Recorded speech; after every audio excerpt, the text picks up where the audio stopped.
Haleluya, haleluya. Bapak, kami bersyukur di siang hari ini kami ada di rumah-Mu untuk memuji dan membesarkan nama-Mu. Kiranya pujian dan penyembahan yang baru saja kami naikkan di hadapan-Mu boleh berkenan di hadapan-Mu ya Tuhan. Bahkan boleh menyenangkan hati-Mu, menjadi dupa yang harum, bau-bauan yang harum menyukakan Engkau. Dan Tuhan, tiba saatnya kami membuka hati kami yang lebar. Kami berdoa, berbicaralah bagi kami di sesi firman Tuhan ini. Sampaikan hati-Mu bagi kami semua secara pribadi, lepas pribadi di tempat ini. Tuhan, bekerjalah, bergeraklah di tengah-tengah sesi ini. Urapi kami semua, baik yang berbicara maupun yang mendengar. Kuasa Tuhan, hikmat Tuhan, roh pengertian Tuhan dinyatakan. Dalam nama Yesus kami terima dan siap membuka hati untuk menerima firman Tuhan. Haleluya. Amin, amin. Boleh berikan tepuk tangan bagi Tuhan kita. Sebelum duduk, kita apresiasi dulu ya teman-teman kita yang sudah pelayanan hari ini. Thank you banget. Oke, silakan duduk teman-teman. Shalom, apa kabar? Kabar baik? Luar biasa. Jangan biasa di luar ya. Oke, saya mau tanya siapa yang masih SMP? Angkat tangan. SMP. Oke, siapa yang SMA? Wih, siapa yang sudah kuliah? Siapa yang belum punya pacar? Ini sama pengumuman. Saya belum loh, saya belum. Oke. Kapan boleh pacaran? Kapan boleh pacaran? Kalau sudah mau nikah. Saya bingung kalau ada anak SMP pacaran. Waktu mereka pacaran saya tanya. Pacaran? Iya. Mau nikah kapan? Hah? Nikah, Kak? Waduh. Lu ngapain pacaran kalau nggak mau nikah? Gitu kan, gitu ya. Tapi hari ini saya nggak mau bicara tentang pacaran. Hari ini saya mau bicara tentang Priscilla dan Aquila. Ini adalah tema yang diberikan kepada saya. Teman-teman, saya pengen kita membuka firman Tuhan di KPR 18. Tahu nggak KPR apa? Kisah Para Rasul 18 ayat 1-3. Berharap di depan ada. Wih, di depan sudah ada. Saya akan bacakan bagi kita semua. Kemudian Paulus meninggalkan Athena lalu pergi ke Korintus. Ayat 2. Di Korintus ia berjumpa dengan seorang Yahudi bernama Aquila. Jadi Aquila ini laki-laki yang berasal dari Pontus. Ia baru datang dari Italia dengan Priscilla istrinya. Karena Kaisar Claudius telah memerintahkan supaya semua orang Yahudi meninggalkan Roma. Paulus singgah ke rumah mereka. 3. Dan karena mereka melakukan pekerjaan yang sama, ini Paulus maksudnya, tinggal bersama-sama dengan mereka. Mereka itu Aquila dan Priscilla. Mereka, perhatikan ini, bekerja bersama-sama karena mereka sama-sama tukang kemah. Nah, guys, saya panggil guys nggak apa-apa ya? Guys.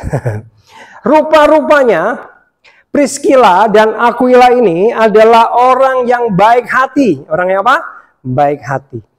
Ia suka memberi tumpangan sama Paulus.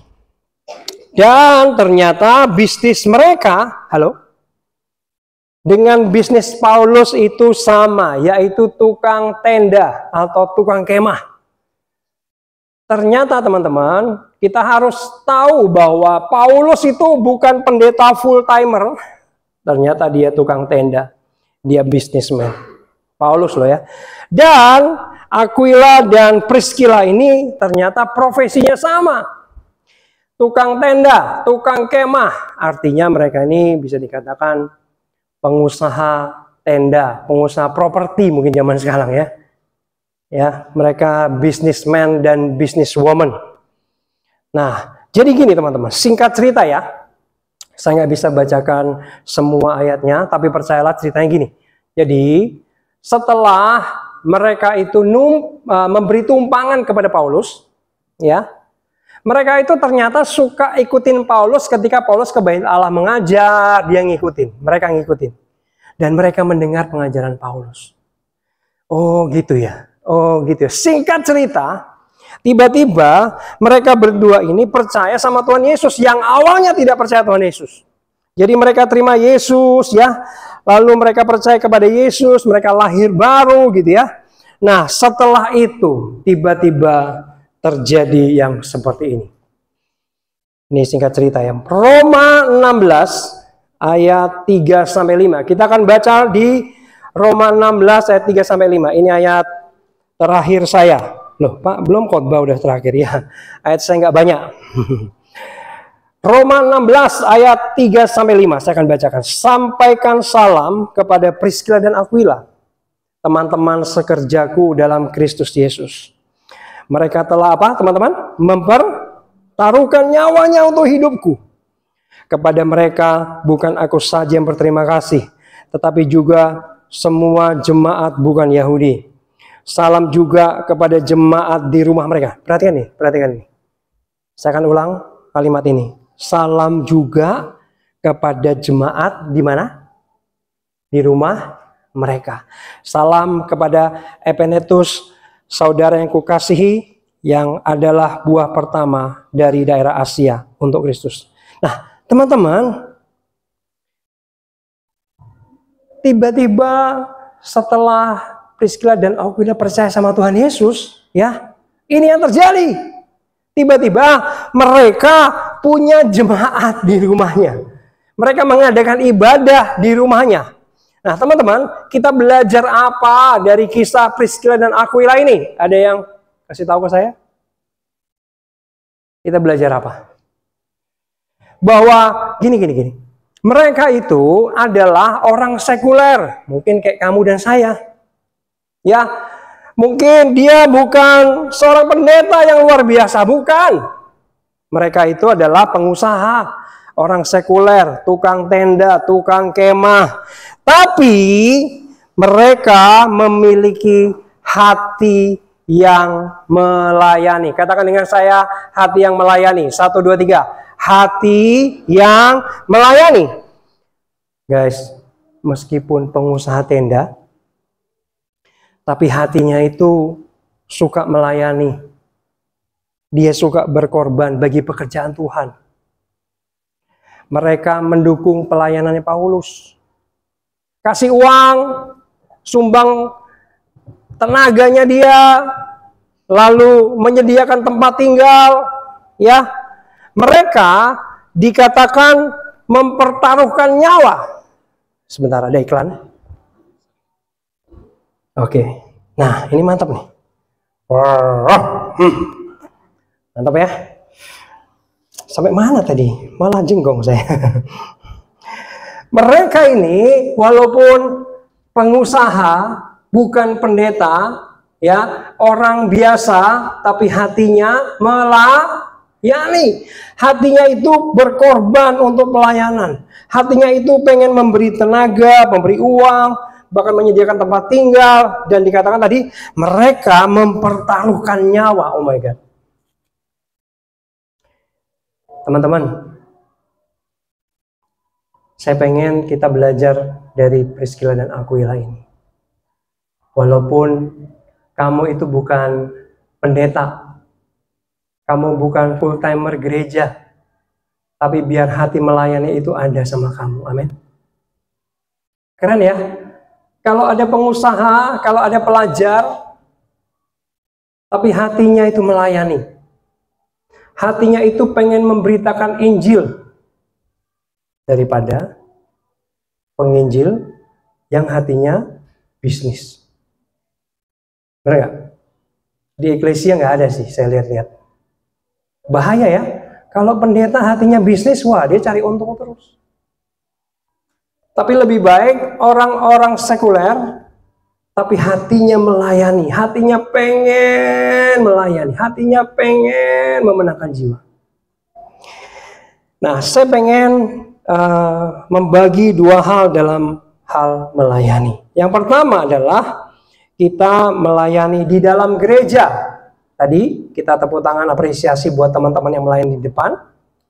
Itu pemimpin pujian, pelayanan singar, pelayanan musik, itu pelayanan di gereja, jadi usher. Teman-teman, kamu yang belum ambil bagian dalam pelayanan, saya mendorong kamu untuk ambil bagian dalam pelayanan. Tahu nggak bahwa ada 5 tujuan hidup orang Kristen yang tertulis dalam Alkitab. Dan salah satunya adalah kita dipanggil untuk melayani, teman-teman. Tapi Kak, saya nggak bisa apa-apa. Gini. Tuhan nggak pernah minta sama kamu apa yang nggak kamu punya. Amin. Kalau kamu nggak bisa nyanyi, Tuhan nggak pengen kamu nyanyi pelayanannya. Halo. Kalau kamu nggak bisa main musik, nggak usah memaksa diri pelayanan musik.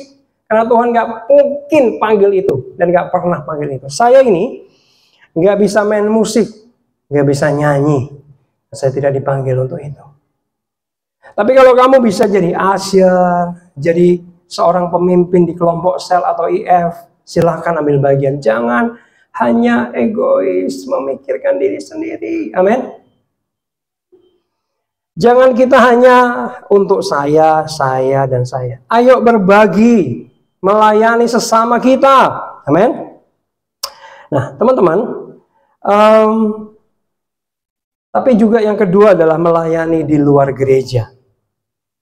Pelayanan di luar gereja itu salah satunya adalah kita bisa bersaksi dan menjangkau jiwa. Ya, Aquila dan Priscilla ini mereka memiliki hati memenangkan jiwa juga. Ya, ketika mereka bertobat, lalu tiba-tiba mereka seperti nggak bisa diam. Mereka bercerita, mereka bersaksi bahwa ada juru selamat. Dan singkat ceritanya, tiba-tiba banyak jemaat yang dimenangkan oleh pasangan ini. Tiba-tiba ada ibadah di rumahnya, ada jemaat di rumahnya dikatakan. Waduh, keren banget. Ya, jadi biar hati melayani jiwa-jiwa, peduli sama jiwa-jiwa ini boleh ada buat kita semua. Ya, Aquila dan Priscilla begitu peduli dengan jiwa-jiwa. Mereka adalah pebisnis yang hatinya penginjilan. Mereka hatinya melayani, ya. Mereka menjangkau jiwa bagi Kristus. Ya, mereka itu mikirin, waduh, ini tetangga saya kalau belum kenal Tuhan nanti nggak diselamatkan. Dia akhirnya bersaksi, woi, ada juru selamat, Mas. Mbak, ada juru selamat untuk Tuhan Yesus. Kira-kira gitu. Dan akhirnya banyak orang-orang berkumpul percaya Yesus dalam pelayanan Priscilla dan Aquila. Teman-teman, orang-orang di luar Yesus itu hidup dalam kegelapan. Mungkin teman sekolah kamu, mungkin teman main futsal kamu, mereka yang belum di dalam Kristus. Saya tanya, kalau mati mereka kemana? Kemana? Ke neraka, guys. Ya, kita ini bersyukur kita punya penebus dosa, kita punya juru selamat. Nah, oleh sebab itu kita boleh bersaksi membagikan bahwa Kristus adalah juru selamat kepada orang-orang yang belum percaya kepada Kristus. Guys, Kristus itu adalah jawaban bagi dunia ini. Kristus adalah terang bagi orang-orang yang hidup dalam kegelapan. Dunia ini sesungguhnya, kalau saya bilang, membutuhkan Kristus. Tapi pertanyaannya bagaimana dengan kita? Apakah kita peduli dengan mereka? Guys, kalau orang masuk neraka itu, guys, nggak 1000 tahun doang, nggak 2000 tahun. Tapi selama-lamanya, nggak bisa keluar lagi. Lalu kita diam aja sama mereka. Kita seolah-olah nggak peduli, bodoh amat. Bukan urusan saya. Itu mah urusan pendeta. Dengar baik, firman Tuhan nggak pernah kasih tahu bahwa untuk penginjilan bersaksi itu urusan pendeta. Ternyata itu dikatakan untuk semua anak-anak Tuhan, saudara dan saya. Ya. Nah, hamba Tuhan bernama Rick Warren pernah berkata gini, jika saya tidak memiliki kasih kepada orang lain, tidak ada kerinduan untuk melayani orang lain, seharusnya saya bertanya-tanya, apakah Kristus sungguh-sungguh ada di dalam kehidupan saya? Guys, kalau kamu gak peduli dengan jiwa-jiwa, kamu harus bertanya sama dirimu sendiri. Apakah benar ada Kristus di dalam diri saya? Ya. Mungkin kamu berkata, Kak, saya bukan pendeta, Kak. Saya nggak bisa apa-apa, saya cuma belajar. Yang SMP masih bilang, masih celana pendek, Kak. Nggak pernah sekolah kitab, ya kan? Pengetahuan nggak ada, pengalaman nggak ada. Gimana, Kak? Dengar baik, saya punya kesaksian yang luar biasa. Ada satu pelajar anak Tuhan. Dia punya hati untuk sekolahnya, guys. Apa yang dilakukan? Dia belum pernah sekolah kitab, yang tadi saya bilang. Dia nggak pernah punya pengalaman yang cukup. Tapi dia punya hati untuk sekolahnya, untuk teman-teman sekolahnya. Apa yang dilakukan? Dengar baik, setiap hari datang sekolah, dia pegang tembok sekolahnya kayak gini. Dalam nama Yesus sekolahku dilawat. Dipegang tuh temboknya sambil berdoa, sambil jalan. Setiap pagi dia datang ke sekolahnya. Dalam nama Yesus, temboknya dipegang. Oh, sekolah ini dilawat Tuhan. Sekolah ini dilawat Tuhan.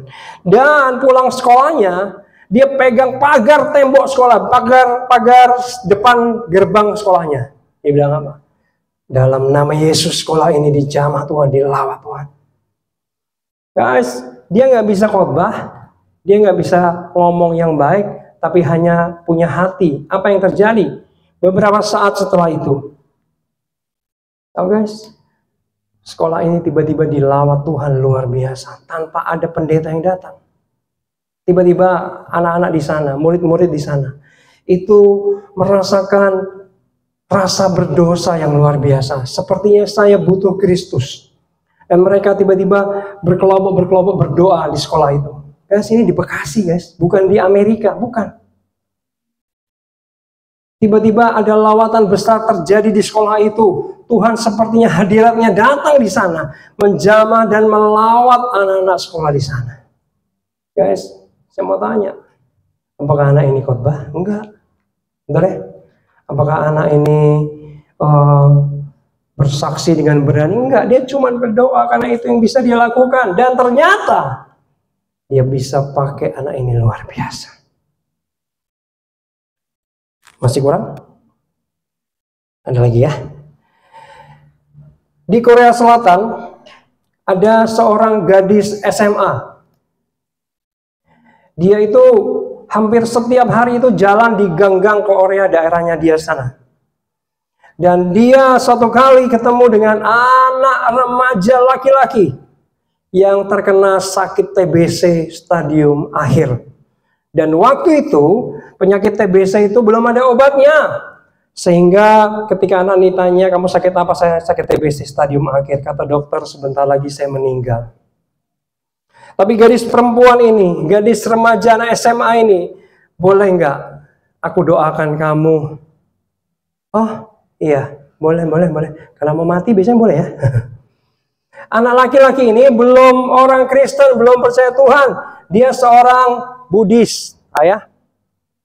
Tapi ketika dia bersedia didoakan, dengar baik. Anak gadis remaja ini mendoakan dengan sederhana. Tuhan Yesus, sembuhkan anak ini. Dalam nama Yesus dari sakit TBC-nya. Amin. Doa yang sederhana. Tapi hampir setiap hari dia datang. Saya doain lagi ya. Didoain lagi. Dan yang terjadi apa? Mujizat terjadi, teman-teman. Bahwa anak ini benar-benar disembuhkan dari TBC yang luar biasa. Yang menyembuhkan bukan karena doa pendeta yang hebat, bukan. Tapi karena anak SMA yang sederhana. Tapi dia punya hati mau peduli kepada jiwa-jiwa. Dan beberapa tahun kemudian, anak laki-laki yang sudah sembuh dari kanker ini, dia seperti terpanggil untuk melayani Tuhan. Dia sekolah Alkitab dan dia merintis gereja. Dan hari ini kita mengenal dia sebagai siapa nih tahu? Dr. David Yonggi Cho, yang punya gereja terbesar di dunia. Halo? Yonggi Cho diselamatkan oleh gadis remaja yang sederhana. Bahkan nama gadis yang memenangkan David Yonggi Cho tidak pernah tercatat siapa namanya. Tapi anak remaja itu sungguh berjasa bagi orang-orang di Korea, khususnya anak-anak Tuhan di sana. Teman-teman, dari dua cerita ini, itu membuktikan bahwa sesungguhnya Tuhan bisa pakai kamu yang masih pelajar. Katakan amin. Orang-orang biasa itu biasanya dipakai Tuhan luar biasa. Kadang-kadang orang yang pintar, orang yang punya pengalaman banyak itu nggak bisa dipakai Tuhan. Kenapa? Karena merasa bisa. Karena merasa nggak butuh Tuhan. Tapi kalau orang nggak bisa itu malah tergantung sama Tuhan. Tolong ya, aku nggak bisa apa-apa. Dan ketika Tuhan diandalkan, maka Tuhan bekerja. Amin. Nah, teman-teman semua, saya pernah jadi guru dan ngajar agama Kristen di sekolah Tunas Bangsa Gading Serpong 5 tahun. Dan saya resign di tahun 2019. Tapi itu saya ingat banget waktu saya ngajar di sana, ada satu murid namanya Darren Christopher. Anak ini saya masuk awal dia masih kelas 7. Masih culun. Kamu culun ya? Dan ketika dia terlibat dalam kerohanian, dia lahir baru, dia dijamah Tuhan, dia menyala-nyala dalam Tuhan. Dan Darren ini punya hobi main game online, guys. Kalau main game online itu ketemu teman-teman dari berbagai macam penjuru dunia. Dan dia punya teman dari Finlandia, suka main game online bareng.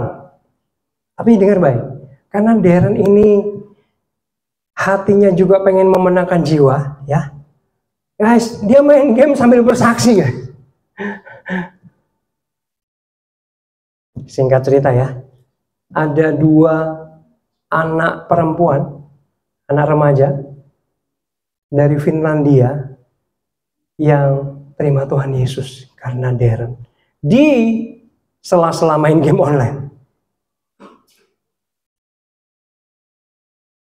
2 orang ini akhirnya terima Tuhan, dituntun oleh Darren, doa terima Tuhan di chat online. Nah, teman-teman, Darren mungkin sama seperti kamu, betul kan? Tapi hati Darren apa? Dia punya hati untuk jiwa-jiwa. Itu modal yang cukup. Teman-teman, berhenti yuk. Hanya memikirkan diri sendiri. Mulai peduli sama jiwa-jiwa.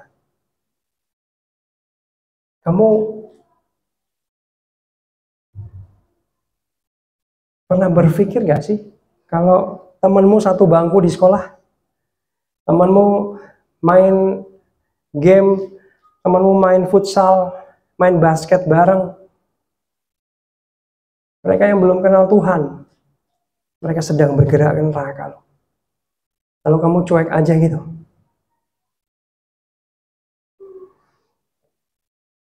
Gini.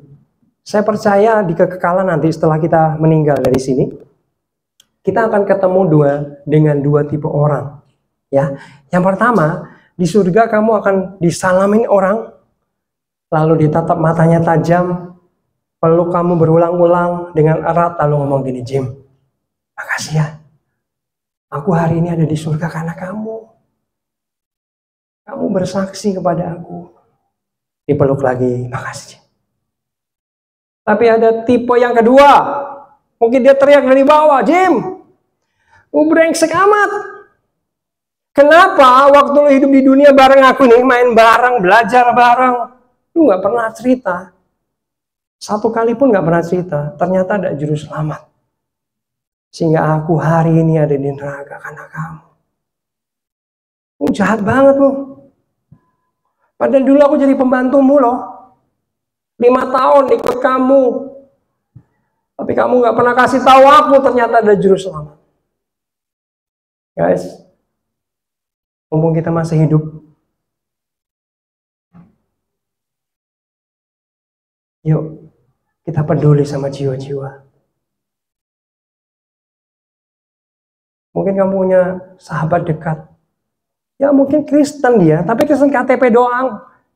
Kristen karena keluarganya Kristen, nggak pernah lahir baru, nggak pernah kenal Tuhan secara pribadi, nggak pernah ibadah, malas-malasan dan lain sebagainya. Woi, mereka perlu dijangkau. Amin.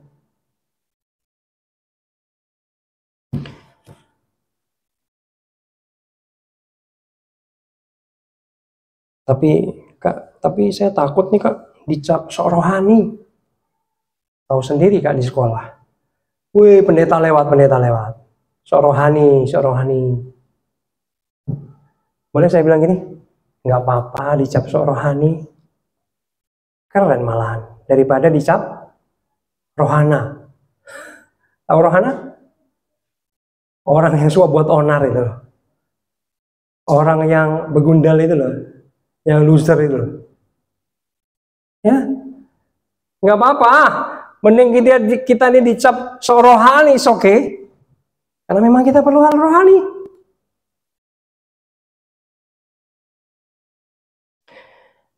Lalu meneruskan tadi guys, kita ini jahat. Kalau kita nggak peduli sama jiwa-jiwa, membiarkan mereka nih dihukum. Nah contoh gini ya, ini ilustrasi aja. Dulu kamu adalah seorang yang pernah sakit kanker parah stadium 4, kurus kering, udah mau meninggal, udah meninggoy lah kira-kira, sekarat gitu ya.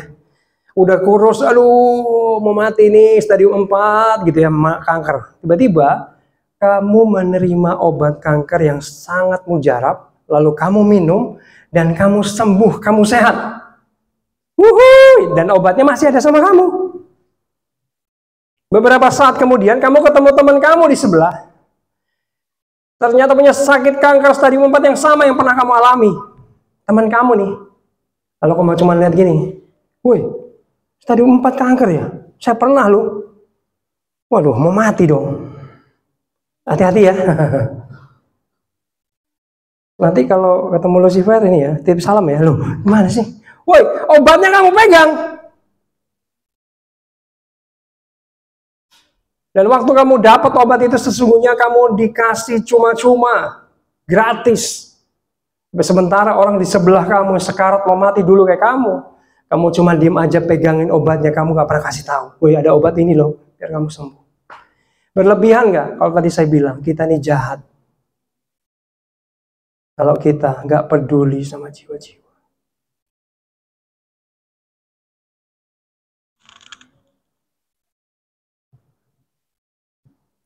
Teman-teman semua, satu hari ada seorang yang pernah naik ke surga rohnya.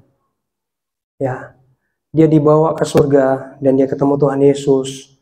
Orang ini ngobrol, bercanda sama Tuhan Yesus di surga, di taman surga, duduk-duduk, bercanda, ngobrol-ngobrol yang akrab. Lalu tiba-tiba Tuhan Yesus nangis.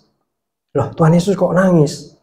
Lalu ketika ditanya, Tuhan kenapa engkau nangis? Tuhan Yesus ngomong gini, banyak orang-orang di dunia yang belum percaya kepadaku, sehingga mereka akan ke neraka selama-lamanya. Lalu Tuhan Yesus bilang gini, kalau seandainya aku boleh sama Bapa untuk lahir kembali jadi manusia, jadi bayi lagi, gede lagi, besar lagi, lalu disalib lagi untuk yang kedua kali, hanya untuk menyelamatkan satu orang lagi, kata Yesus. Yesus bilang apa? Saya bersedia.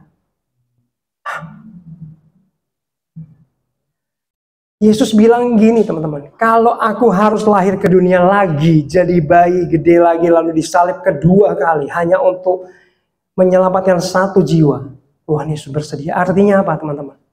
Betapa berharganya jiwa-jiwa itu bagi kerajaan surga. Amin. Bagi Tuhan Yesus. Yang pertanyaannya, bagaimana dengan kamu? Apakah kamu juga peduli dengan jiwa-jiwa? Lalu mungkin teman-teman bertanya, Kak, tapi aku nggak bisa apa-apa. Nah gini teman, saya nggak punya waktu menjelaskan, tapi gini ceritanya. Ketika kamu terima Yesus, maka Roh Kudus itu tinggal di dalam kamu. Amin. Itu ada ayatnya. Jadi hari ini kamu yang percaya Yesus sudah ada Roh Kudus di dalam kamu. Dan ternyata Roh Kudus itu punya paket kuasa. Paket kuasa, biar kita paham ya bahasanya. Paketnya adalah paket untuk bersaksi dan memberitakan Injil. Jadi saya mau bilang gini, woi kamu sudah punya cukup modal untuk bersaksi. Bisa dikatakan kamu sudah punya kuasa untuk bersaksi karena Roh Kudus sudah ada di dalam kamu. Jadi sesungguhnya gini guys, bukan mampu atau enggak bersaksi, tapi mau enggak kamu bersaksi. Mau enggak kamu dipakai Tuhan? Tadi cerita-cerita kesaksian yang saya sampaikan, yang hebat bukan mereka, tapi Tuhan yang bekerja di dalam mereka. Loh, kenapa Kak? Karena mereka rata-rata adalah mereka orang pelajar yang nggak pernah sekolah kitab, yang tadi saya bilang, yang nggak pernah punya pengalaman yang cukup. Tapi ketika mereka mau, maka mereka akan dipakai Tuhan. Saya pernah menjadi pelatih basket 3 tahun di sebuah SMA Kristen. Tapi ketika saya menjadi pelatih basket, saya mulai lihat-lihat murid-murid saya. Dan saya menemukan ada beberapa anak Tuhan, beberapa orang yang belum percaya dengan Tuhan Yesus. Lalu saya doa, Tuhan, aku mau Kau pakai aku jadi alatmu. Teman-teman, akhirnya seperti saya punya ide ngomong ke seseorang, ini belum percaya Tuhan ya. Kamu mau nggak aku latih private? Gratis. Wah, serius coach? Iya. Oke, mau. Bener ya, kita janjian ya. Dan singkat cerita, hampir setiap hari kita bertemu, ngobrol, bercanda, akrab. Dengar baik, saya anak Tuhan. Kita ini disebut terang, betul? Dan saya berteman, bersahabat dengan orang dunia. Orang yang hidup dalam kegelapan. Bukankah, dengar baik, terang itu harus pergi ke tempat gelap. Amin. Nah, ketika saya dekat sama anak ini, lalu tiba-tiba suatu hari, tanggal 14 Februari Valentine, saya bilang gini, nanti tanggal 14 Februari ya, kamu ikut saya, ada acara anak muda. Sebentar Jim. Gini. 14 Februari itu kan hari Valentine. Saya ini punya pacar. Coba bayangkan, gue nggak ngedate sama pacarku, tapi ikut dirimu. Apa pikiran pacar saya? Dikirain saya punya selingkuhan lah, dikirain saya nggak bener lah. Saya bilang ini karena saking dekatnya ya. Saya nggak peduli lah, yang penting kamu ikut saya kali ini. Waduh, kacau loh katanya. Singkat cerita, 14 Februari dia datang dengan muka kusut. Lalu saya tanya, kenapa? Bener kan? Gue ribut sama pacarku gara-gara lu katanya. Oh gitu ya? Sorry. Tapi lu perlu ikut ini. Yuk kita masuk. Ketika masuk, ternyata ibadah anak muda. Lalu dia ngeliat saya gini, apa ini? Kan ini bukan orang Kristen. Kristen katanya. Lalu saya bilang, shh, diam, berisik, lihat. Dia lihat. Ketika selesai khotbah disampaikan, pendeta yang bilang, siapa yang mau terima Tuhan Yesus, maju ke depan. Saya kaget, dia lari ke depan, terima Tuhan Yesus. Dia nangis-nangis di depan, dilalat, dijamah Tuhan lahir baru. Dan saya dalam hati berkata, rasain lu. Akhirnya dia ketangkap Tuhan. Dan dia ajak adiknya juga terima Tuhan Yesus. Mereka mengalami Tuhan jadi Kristen yang luar biasa. Teman-teman, waktu itu saya belum jadi hamba Tuhan. Saya hanya pelatih basket biasa. Mungkin hari ini kamu sama Priscilla dan Aquila, seorang sekuler yang pekerjaan sehari-harinya bukan pendeta ya, kamu pelajar. Tapi ingat, Tuhan bisa pakai kamu luar biasa, katakan amin. Guys, Tuhan pengen pakai kamu. Jangan hanya sibuk dengan urusan-urusan di dunia ini yang sifatnya sementara. Ya, kamu pelajar, kamu harus bertanggung jawab dengan belajar yang baik. Tapi ingat, jangan lupakan hal-hal kekekalan.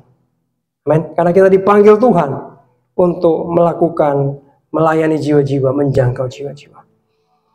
Mari saya undang kita semua bangkit berdiri. Kita datang sama Tuhan. Saya undang worship leader tinggal maju ke depan. Haleluya. Haleluya.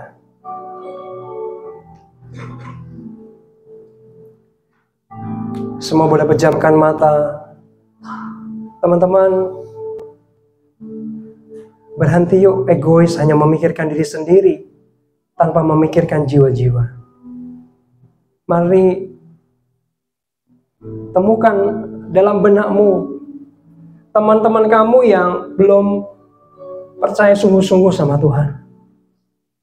Pernahkah kamu terbersit dalam pikiranmu, kamu ajak ke gereja, ajak komsel, jangkau mereka, bersaksi. Kalau kamu bilang, "Kak, aku gak bisa apa-apa," dengar baik, tadi sudah dijelaskan. Kamu gak perlu ngapa-ngapain, kamu cukup berdoa minta dipakai Tuhan, maka Tuhan akan bergerak bagi engkau. Dan jangan kaget, ada beberapa jiwa yang kamu menangkan untuk Tuhan. Teman-teman, saya kaget waktu saya ngitung berapa jiwa yang saya bawa sama Tuhan. Bukan dari hasil khotbah saya, bukan. Tapi karena saya bersaksi. Sekitar ada 26 orang yang saya menangkan untuk Kristus. Hanya dengan ngobrol bersaksi. Saya percaya ketika engkau mau dipakai Tuhan, maka Tuhan akan bekerja. Dan jangan kaget ya, tiba-tiba banyak jiwa-jiwa yang akan dimenangkan oleh hidupmu. Amin. Tuhan mau memakai engkau bagi generasimu. Yes. Semua boleh tutup mata, saya ingin mendoakan bagi kamu yang mau dipakai Tuhan, boleh angkat tanganmu. Saya mau berdoa khusus buat kau. Bapa, dalam nama Yesus, Engkau melihat tangan-tangan yang terangkat, yang mau dipakai Tuhan. Kau tahu Tuhan, kemampuan mereka tidak seberapa. Mereka masih anak-anak remaja dan pelajar.